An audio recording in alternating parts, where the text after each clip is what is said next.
கும்பகோணத்தில் பொங்கல் பண்டிகையை ஒட்டி நடைபெற்ற வித்தியாச விளையாட்டுப் போட்டி பார்வையாளர்களை வெகுவாக கவர்ந்தது.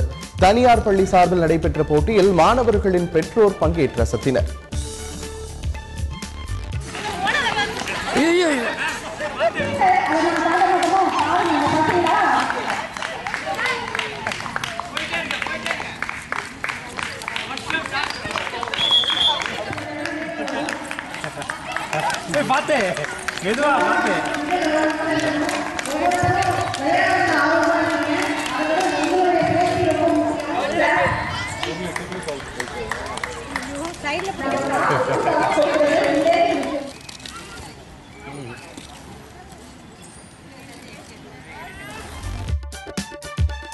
கோவையில் நடைபெற்ற பொங்கல் விழாவில் சூடான் நாட்டு மாணவர்கள் பங்கேற்று நடனமாடி அசத்தினர்.